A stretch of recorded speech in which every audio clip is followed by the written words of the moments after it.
расман муҳориба дар вазни миёна байни Маҳмуд Муродов бо рекорди 26.8 ва Алиасхаб Хизриев бо рекорди 14.0 рӯзи 3 феврал дар турнири UFC Fight Night. Ассалому алайкум дӯстон, хуш омадем ба шабакаи мо. Дар навори имрӯза оиди тозатарин ва муҳимтарин хабарҳо аз ҷаҳони ММА гап мезанем. Моро бо лайк ва комментариҳои худ дастгирӣ кунен. Мо бошад наворро оғоз мекунем. дӯстон, қуръони бепул барои шумо. Барои қуръони бепул ба даст овардан аз ширкати шифофармо доруҳои гиёҳӣ харидорӣ кунен ва онҳо ба шумо қуръон ҳадя мекунанд. Шумо метавонед ки аз ширкати шифофармо ҳама намуд доруҳои гиёҳиро бо нархи дастрас ва сифати олӣ харидорӣ кунен. Доруҳо барои хароб ва фарбеҳшавӣ, барои дарди дил, дарди меъда, пастаҳо барои хунукзадагӣ ва қавӣ кардани мардонагӣ, равғани усма, хилба, равғани сиёҳдона барои ҳамаи дардҳо. худи ҳозир ба номерҳои дар рӯи экран буда занг зада доруҳои даркории худро бо нархи дастрас харидорӣ кунен ва ҳамин гуна ҳам доруҳои даркории худро дастрас мекунен ва ҳам соҳиби китоби қуръон мешавен.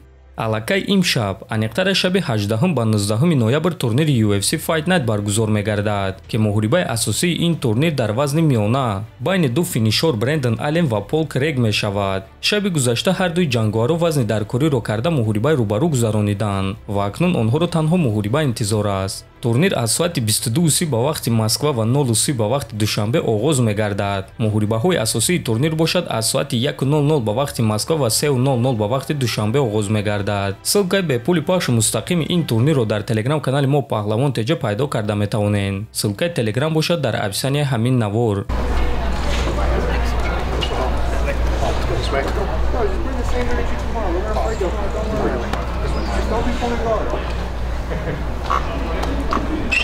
Paul Craig and Brendan Allen.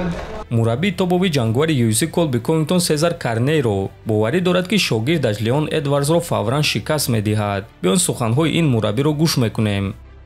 фикр мекунем ки муҳорибат то панҷум раунд намеравад. дар сеюм ё чорум раунд Колби бо тариқи нокаути техникӣ ғолиб мешавад. мо дар стойкаи Колби кори калон кардем ва медонем ки чӣ бояд кард. мо суръати зарбазании Колбиро боз ҳам хубтар кардем. ҳозир ӯ дар формаи беҳтарин қарор дорад. ӯ дигар daстони худро ба поён сар намедиҳад ва ба монанди муштанҳо меҷангад. Колби хеле гурусна аст. ӯ ҳоло ҳам соҳиби ин камарбанд шудан мехоҳад. ҳозир Колби машҳур аст. ӯ шахси муваффақ аст, аммо ӯ намеистад ва ба ӯ камарбанд дар кор аст, гуфтааст мураббӣ. хотиррасон мекунем ки муҳорибаи унвонӣ дар вазни миёна байни чемпион Леон Эдвардс ва довталаб Колби Ковингтон рӯзи 17 декабр дар турнири UFC 296 баргузор мегардад ва муҳорибаи асосии ин турнир хоҳад шуд. варзигари бебохти тоҷик Нурулло Алиев бо муваффақият ҷарроҳии пои худро гузаронд. оиди ин чиз худи варзигар дар саҳифаи иҷтимоии худ хабар дода чунин суханҳо навишт: алҳамдулилло, ҷарроҳӣ бо муваффақият гузашт. мехоҳам миннатдории худро ба UFC расонам. барои сахт ғамхорӣ ва садоқатмандӣ нисбати ҷанговарони худ. аҷиб аст дидан ташкилотеро ки дар ҳақиқат ҷанговарони худро дар ҳар як қадамашон қадр ва дастгирӣ мекунанд. ҳамчунин ба табиби кит ва дастааш миннатдории худро мерасонам.